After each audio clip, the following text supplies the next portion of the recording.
Halo guys, balik lagi bersama saya FX Strategika Laksono dengan NPM 4420215004. Pada kali ini saya akan presentasikan tentang strategi teknologi commercialization dari industri 4.0 dan juga society 5.0. Tugas ini merupakan tugas akhir dari mata kuliah manajemen strategi yang diampu oleh dosen gaul kini Mas Haris Adi Suwanto.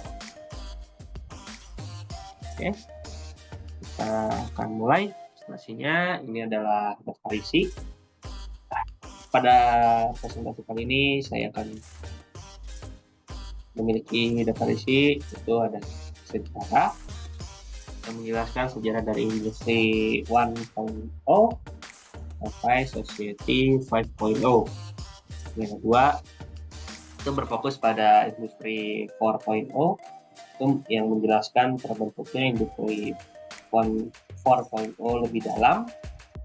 Lalu juga society 5.0 yang menjelaskan bagaimana sih terbentuknya society 5.0 lebih dalam. Terus yang terakhir ada strategi dalam menghadapi industri 5.0 dan society 5.0. Oke, kita akan mulai dari sejarah industri. Nah, seperti yang teman-teman tahu nih, sejarah industri kita itu dimulai dari industri 1.0. Lalu itu berasal dari abad ke-18 yang merupakan teknologi utama yaitu mesin uap. Nah, mesin uap ini dipakai untuk sebagai teknologi untuk produksi massal dengan menggunakan energi yang lebih efisien dibanding dari tenaga manusia maupun tenaga hewan. Contoh, dari teknologi ini tuh ada mobil uap pertama yang jadi kita tidak perlu lagi menggunakan hewan atau gerobak sebagai alat transportasi kita. Nah, dampak yang terjadi itu pada industri 1.0 itu jadi perubahan besar dalam produksi barang, terutama dalam sektor tekstil dan pertanian. Proses produksi yang sebelumnya dilakukan secara manual berubah menjadi mekanis yang mengarah pada pertumbuhan industri dan urbanisasi. Nah, seperti kita bisa lihat tuh banyak dari mesin waktu banyak produksi tekstil lah atau teknologi yang mendukung produksi massal. Kalau yang kedua itu lanjutan dari yang pertama, itu dimulai pada abad ke-19, itu setelah Perang Dunia Kedua lebih tepatnya. Itu energi utama itu menggunakan listrik. Nah, jadi listrik itu mempunyai peran menggantikan mesin uap untuk awalnya seperti kereta api, terus mobil listrik, dan juga mulai dikembangkan lagi nih teknologi yang menggunakan listrik, mungkin seperti kipas angin atau yang lainnya. Nah, dampak yang terjadi peningkatan besar dan efisiensi produksi. Jadi pada ini tuh menggunakan mini perakitan dan standarisasi massal. Nah, setelah adanya listrik kan kita bisa tahu kalau Indonesia sudah lebih maju. Kalau misalkan penggunaan obor diganti menjadi penggunaan lampu. Nah, selanjutnya itu ada industri 3.0, itu dimulai pada awal abad ke-20 sampai sekarang. Itu dimulainya ada komputer. Nah, komputer ini bisa kita tahu lah kalau komputer tuh kita menggunakan komputer ada otomatisasinya, terus dari mekaniknya bisa kita computerize gitu. Nah, dampaknya ini di sini mengubah industri dari mekanik dan listrik menjadi otomatis dan digital. Nah, dimulai juga ini peran globalisasi nih, karena udah mulai dari sistem informasi yang kita dapat tuh sudah menghubungkan negara-negara, baik dalam perdagangan, jadi dapat menghubungkan proses ke produk itu lebih cepat lah. Jadi seperti yang kita tahu lah, kalau komputer itu apalagi sekarang udah ada internet, sangat penting sekali dalam hubungan antar negara, bisa menjangkau dari jauh, jadi lebih mudah. Nah, ini kita akan masuk ke industri 4.0. Industri 4.0 ini memiliki satu kata, itu smart manufacturing. Ini teknologi lanjutan dari computerized. Teknologi komputer itu dikembangkan lagi nih. Ini menjadi sistem otomatis di dalam industri agar jadi lebih efektif dan efisien. Jadi banyaklah digunakan teknologi yang udah menggantikan peran manusia, misalnya kayak mekanik nih, rakitan mobil, sekarang udah otomatis, jadi kayak untuk memutar baut itu udah menggunakan AI, jadi bisa waktu itu presisi dan lebih efisien lah dibanding tenaga manusia ya. Bisa capek, bisa lelah, jadi teknologinya ini jadi bisa bekerja 24 jam juga kan, atau titik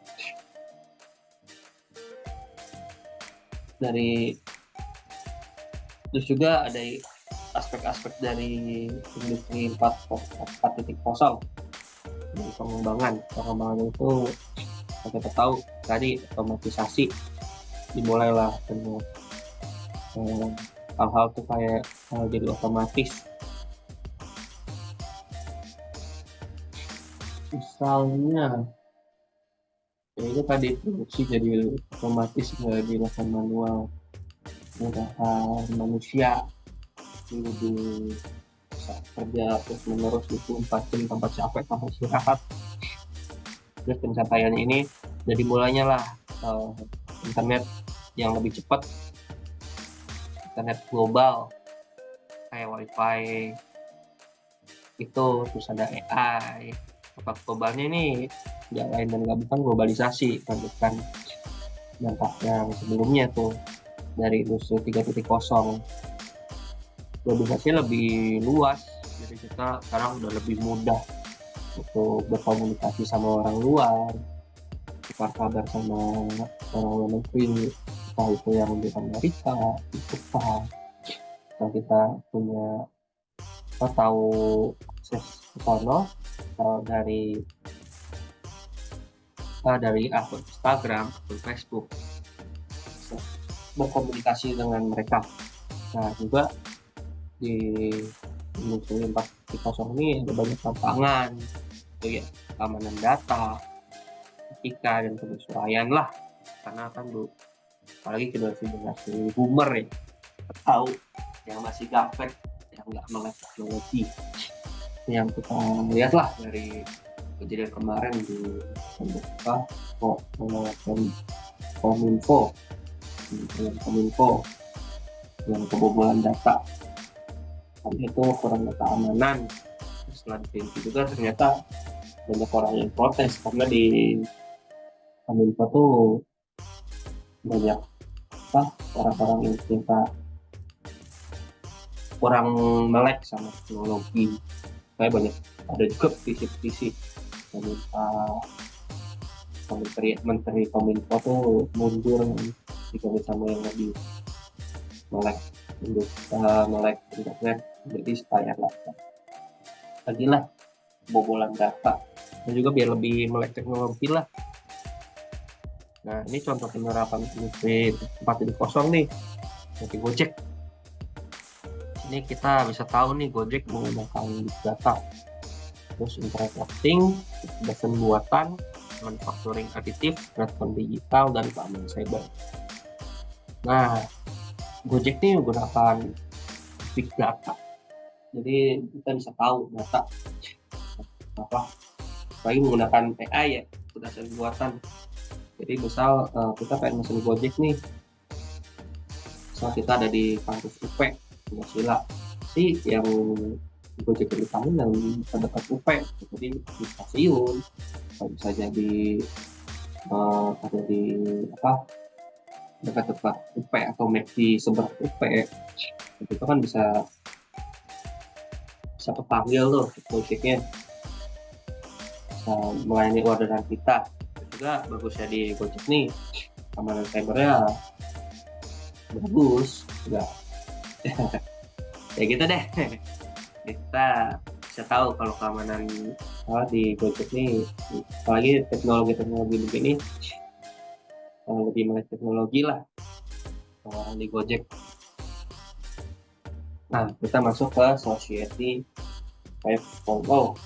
Ini tuh kata-kata dari Society 5.0 itu visi di masa depan untuk memanfaatkan teknologi untuk pembangunan berkelanjutan yang mempertimbangkan aspek ekonomi, sosial, dan lingkungan. Nah, ini ada aspek Society 5.0, pengembangan berkelanjutan, teknologi pengembangan dari industri 4.0 yang diimplementasikan. Itu kan implementasikan di industri ya. Nah, jadi untuk masuk ke Society 5.0 ini, teknologi itu kita membawa ke kehidupan sehari-hari, yaitu pertanian atau hal-hal sederhana kayak di rumah itu sekarang udah mulai menggunakan teknologi AI gitu. Misalkan lampu nih, lampu nyala kalau gelap, mati kalau terang. Nah, itu kan udah membawa ke karena kita tuh. Terus kalau ini pengembangan teknologi yang ramah listrik, yang menggunakan daya listrik lebih dikit. Terus ada pemberdayaan individu. Ini bertujuan untuk meningkatkan kualitas dari individu. Jadi dari ini Society 5.0 ini diharapkan dengan kecanggihan sekarang tuh masing-masing individu punya kemampuan khusus tuh. Kayak sekarang kan udah banyak jadi kayak programmer, jadi pengembang software dan lain-lain tuh. Kan membuka aspek-aspek kemampuan baru untuk bersaing di dunia ini, perubahan paradigma. Nah, yang tadinya itu industri 4.0 fokus pada industri, nah di Society 5.0 ini fokus pada inovasi. Jadi apa sih inovasi yang bisa kita temukan di kehidupan kita sehari-hari, itu kita implementasikan tuh dari hal-hal sederhana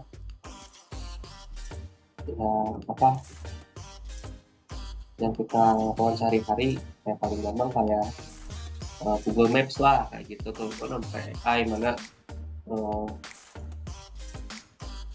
mana jalan yang lebih cepat, mana yang lebih lambat, ada kemacetan atau ada kecelakaan dan yang lain sebagainya.